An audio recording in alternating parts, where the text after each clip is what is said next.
Hey. Hey, little bubble blower. Are you ready to get your passport photos taken today? You ready to do that? Hey? Are you gonna give him a big smile when they take your picture? Like this.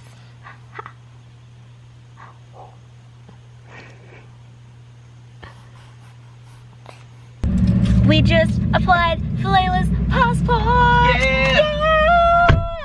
That's her passport photo for the next 5 years. And she looks like a confused little baby. I'm sure someone out there's like, oh my god, you just showed her passport photo on film.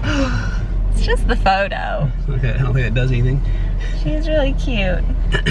But I get very nervous. I'm bad when it comes to filling out applications and doing this kind of stuff because I feel like everything is gonna go wrong.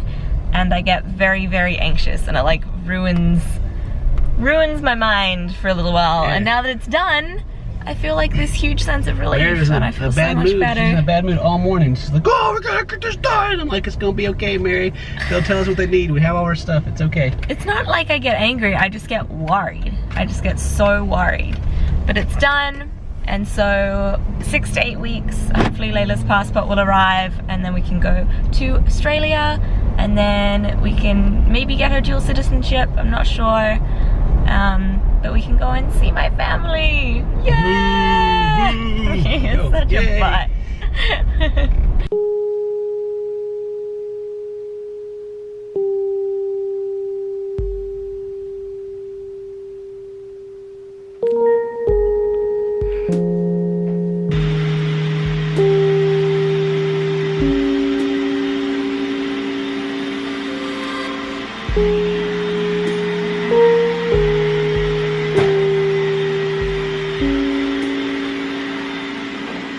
So something that I've been thinking about lately, which I never thought about prior to Layla being here, but just now that she's here, now I'm thinking about it.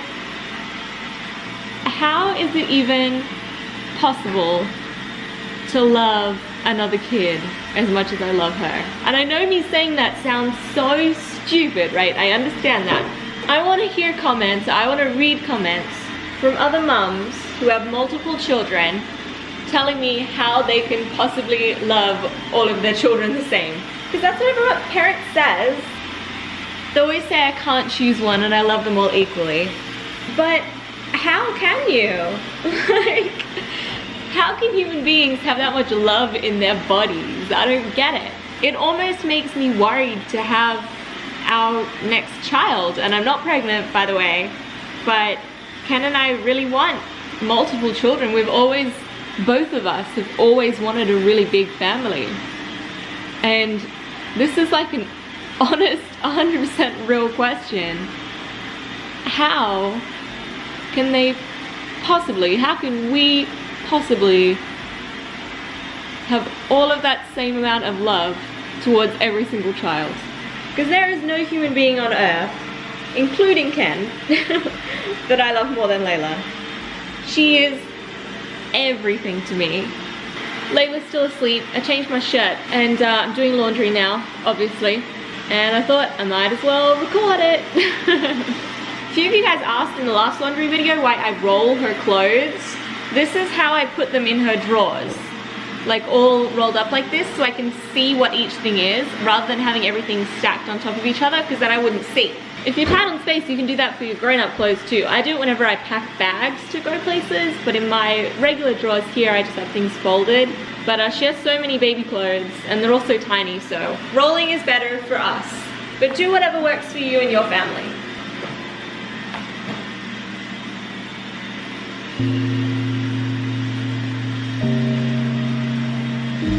Okay, laundry is done, the laundry room is tidy, the Roomba is still going, and Layla is still napping. So I'm gonna have another talk. I'm in a talking mood today, I guess. I see comments from people that are very much like polar opposites. Like people who think that Ken and I are the best, most perfect couple in the world, and then people who think that we hate each other and we're like the worst humans in existence and we just don't get along. I want to be completely clear when I say Ken and I and not the perfect couple. I don't think there is a perfect couple that exists. I truly don't. Because humans aren't perfect. Human beings are flawed and emotional, and we all have baggage and backstories, and it just, I don't believe in the perfect wonder couple. I don't. I'm sorry. What I do believe in very strongly is love. And I think love far beats out perfection, like a millionfold. Love is knowing that your partner isn't perfect and loving them anyway, with all of their flaws, with all of their baggage, and accepting them for who they are and not expecting them to be perfection. Ken and I have so many differences. I really like having a clean house. I really do. I really like everything to be neat and organized and structured, and that makes me feel very peaceful. Ken, on the other hand, it's like he doesn't even see mess. Another thing is I don't particularly love cooking, but I really like eating home cooked meals. I don't really like eating out that much. I'll eat out if Ken wants to eat out, but I prefer to eat at home.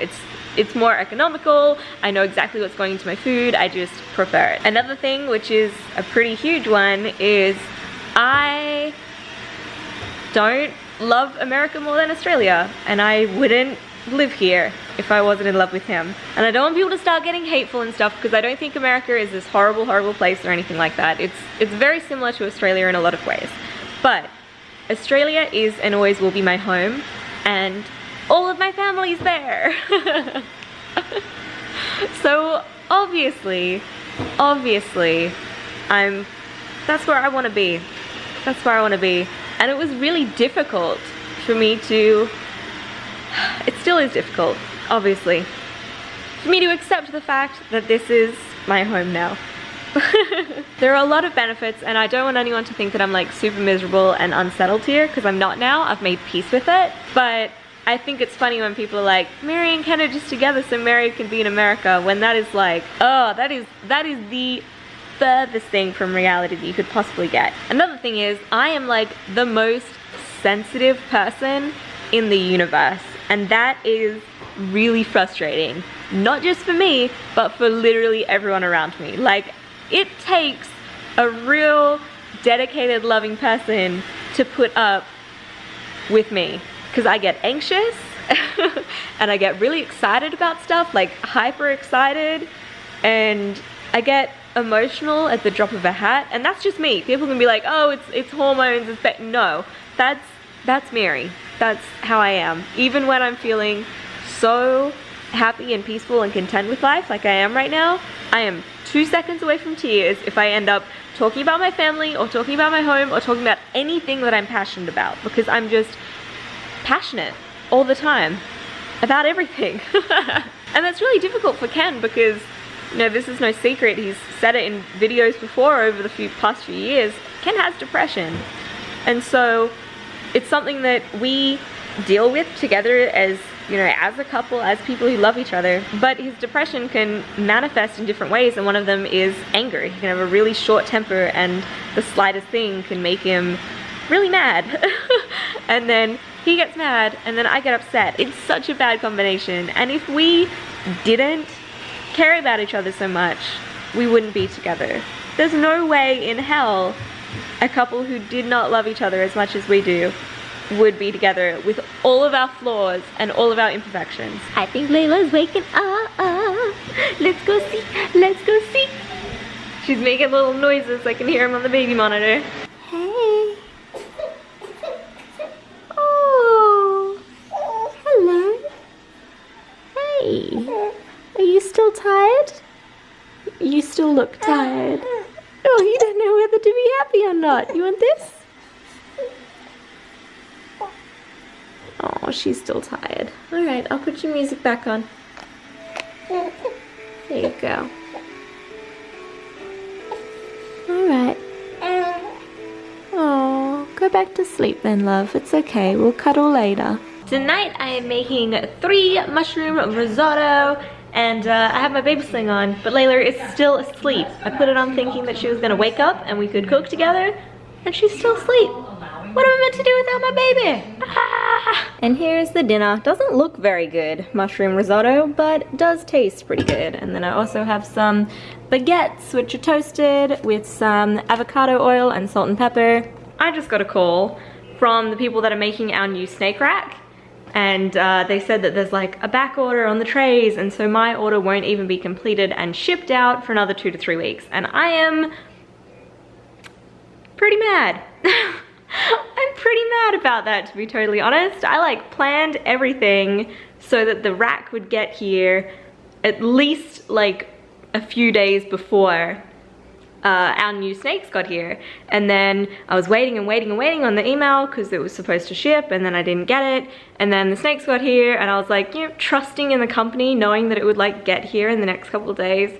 No, only got the call today that the new rack's on back order. So I'm pretty peeved. I feel like that's pretty irresponsible of the company, but then maybe it's my fault. Maybe I should have waited and got the racks and then had the snakes shipped over later. But anyhow, they're all fine in the little enclosures for now. It's just not what I planned, so it's annoying. But whatever, what can I do, right? Ooh, oh, was that a baby fart? A bird. It was a big bird. Oh, it's a fart that came out of your mouth, huh? You're looking kind of crazy right now. You okay? You won't go into focus? You got like, I can't see it in the light, but through the camera I can see you got a little dot on your cheek right here. Yeah. I don't know. You've been scratched. Got scratches. So we named another snake through the help of the Patreon. Yeah. We voted, and Dot was one that Mary liked. And that was second place. And that was second place, but first place. Beating it by almost 100 votes. Yeah, a lot of people voted for Pop-Tart. So, Pop-Tart. Pop-Tart. Where's Pop-Tart at? Pop-Tart. There you are. How you doing, Pop-Tart? I'm just a baby snake. Don't mind me. Snake, snake, snake. Snake, snake, snake, snake, snake. Yeah, a little Pop-Tart. You kind of remind me of a Pop-Tart. You got that feeling, that fruit feeling. We got some news about your racks, right? Did you talk about that already? I talked about it, yeah. Yeah. Made me real mad. Yeah. Because we need homes for the big snake babies. They need bigger racks. Especially when these grow, like Bonnie and Reginald and all them. They're gonna be growing up. They're gonna be getting too big. They're not too big yet, but they're starting to get close. They're on fast. Yeah, and Meryl's in like our makeshift one, and she could probably appreciate a proper one. Yeah. I've been gathering all the trash up, because that's my job, is to get the trash, and it's trash day. Yeah, you a garbage man? Yep, I guess so. You're trash. Psh, throw that baby in the trash. You trying to sleep? No, not until I touched your face. You're like, wait. What's happening? I gotta shoot out the street. What's happening? I always like looking at this thing that you throw in front of me. Boop, boop, boop. Hey. No? No. Yeah, a little bit of one. Yeah. She slept all day. Yeah, you've been sleeping. That means you go stay up all night? Oh, they're kissing on TV. He's such a good kisser. Oh my. Oh. That moment when you realize you didn't do an outro the night before. Thank you guys very much for watching. Hope you guys enjoyed it. So bright all of a sudden. Wow. And we'll see you guys next time. Until then, stay toasty, my friend.